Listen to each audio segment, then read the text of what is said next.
Welcome to A കുഞ്ഞി day in my life. ഇപ്പോൾ കുറച്ചായിട്ട് ഒരു മണി 2 മണിയെല്ലാം ആകുമ്പോഴാണ് എണീക്കാറ്. പക്ഷേ ഇന്ന് നേരത്തെ എണീച്ചു. ഇന്ന് ഞാൻ 7 മണിക്ക് എണീച്ചു. ഇന്ന് എന്താ പ്രത്യേകിച്ചെന്ന് വിചാരിച്ചാൽ അമ്മ ഗുരുവായൂർ പോയി. സോ ഇന്നത്തെ കിച്ചൺ ഡ്യൂട്ടിയിൽ എനിക്കായിരുന്നു. ബ്രേക്ക്ഫാസ്റ്റിന് ഞാൻ ചപ്പാത്തി ഉണ്ടാക്കി. ഇന്നലത്തെ ബീഫ് കറി ഉണ്ടായിരുന്നു.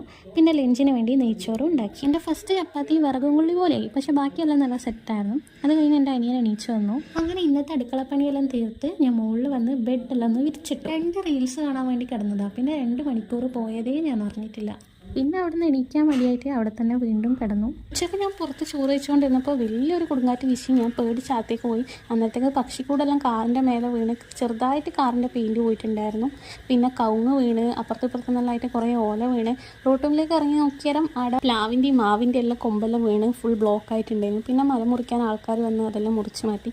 എൻ്റെ കോട്ടെല്ലാം ചളിയിൽ കുളിച്ച അവസ്ഥയിലായിരുന്നു. മഴ പെയ്തിട്ട് റോഡിലെല്ലാം വെള്ളം കയറി റോഡെല്ലാം പുഴ പോലെ ആയിട്ടുണ്ടായിരുന്നു. ഒരു ചെടിച്ചട്ടിയും വീണ്. വൈകുന്നേരം ആയപ്പോൾ ഇങ്കു ചായ വെച്ച് അത് കഴിഞ്ഞിട്ട് നമ്മൾ മഴ കൊള്ളാൻ പോയ സ്ഥലം എന്ന് പറഞ്ഞാൽ നല്ല സ്ഥലം, നമ്മൾ മൈൻഡ് ബ്ലോയിങ് എന്നെല്ലാം പറയില്ലേ, അതുപോലെയുള്ളൊരു സ്ഥലം. വീടിൻ്റെ അടുത്തായിട്ട് ഞാൻ ഇതുവരെ കണ്ടിട്ട് കൂടിയില്ല. നമ്മളെ വീട്ടിൽ നിന്ന് ഒരു 2 കിലോമീറ്റേഴ്സേ ഉള്ളൂ. എന്നെക്കുറിച്ച് പറയുകയാണെങ്കിൽ ഞാൻ ഭയങ്കര മഴപ്പിരാന്തിയാണ്. മഴയും ബീച്ചെല്ലാം കണ്ടാൽ പിന്നെ എനിക്ക് തീരെ കൺട്രോൾ ചെയ്യാൻ പറ്റില്ല. ഈ സ്ഥലം ഞാൻ റീൽസിൽ കണ്ട് അങ്ങനെ കുറേ അന്വേഷിച്ച് കണ്ടെത്തി വന്ന്. മഴക്കാലത്ത് വന്നാൽ മാത്രമേ ഈ ഒരു വൈബ് കിട്ടും. നമ്മളൊരു 1-1.5 മണിക്കൂർ അവിടെ അങ്ങനെ എൻജോയ് ചെയ്തു. എത്ര തണുത്ത മഴയത്ത് കളിച്ചാലും കുളിക്കാൻ ചൂടുവെള്ളം വേണ്ട വ്യക്തിയാണിത്. ഞാൻ നോക്കുമ്പോൾ ചൂടുവെള്ളത്തിൽ മഞ്ഞൾ കലക്കിയിട്ടിട്ട് കുളിക്കുന്ന. പിന്നെ ഞാൻ ബ്രെഡ് പൂരി ഉണ്ടാക്കി. പിന്നെ ഒരു നാരങ്ങക്കാപ്പി ആക്കി. നാരങ്ങക്കാപ്പി എല്ലാവർക്കും അറിയുമെന്ന് അറിയില്ല. നമ്മൾ നാരങ്ങേൻ്റെ ഇലയും വെല്ലവും ഇട്ടിട്ടാണ് നാരങ്ങക്കാപ്പി ആക്കുക.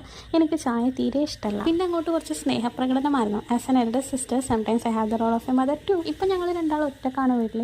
ചിലപ്പോൾ അവൻ അമ്മേനേക്കാളും ഏറ്റവും കൂടുതൽ അടിയാക്കുന്നതും ചീത്ത വാങ്ങിക്കുന്നതെല്ലാം എൻ്റെ അടുത്തു നിന്നായിരിക്കും. പക്ഷേ ഞങ്ങളതെല്ലാം സംസാരിച്ച് സോർട്ട് ഔട്ട് ആക്കലുണ്ട്. ഇവൻ അമ്മ അവനെ അടിക്കുമ്പോൾ പോലും ഞാൻ പോയി പിടിച്ചു മാറ്റും. ഞങ്ങൾ രണ്ടാളും മാത്രം ഉണ്ടാകുന്ന ടൈമിൽ നമ്മൾ ഒരുപാട് സംസാരിക്കാറുണ്ട്. ഞാൻ ഓരോ ലൈഫ് ലെസൺസ് അവന് പറഞ്ഞു കൊടുക്കും. അപ്പോൾ ഇന്ന് ഞാനൊരു സ്പെഷ്യലായിട്ടുള്ള കാര്യമാണ് പറഞ്ഞു കൊടുത്തത്. അവന് തീരെ ഒരു ഐഡിയ ഇല്ലാത്തൊരു കാര്യമാണ് ഞാൻ പറഞ്ഞു കൊടുത്തത്. എല്ലാ ആൺകുട്ടികളും അറിഞ്ഞിരിക്കേണ്ട കാര്യമാണ്. ഇവൻ അറിയാനുള്ള പക്വത ആയോ എന്ന് ചോദിച്ചാൽ എനിക്കറിയില്ല, പക്ഷെ അറിഞ്ഞിരിക്കണം എന്ന് എനിക്ക് തോന്നി. അവനിപ്പോൾ 12 വയസ്സായി, 7ാം ക്ലാസ്സിലെത്തി.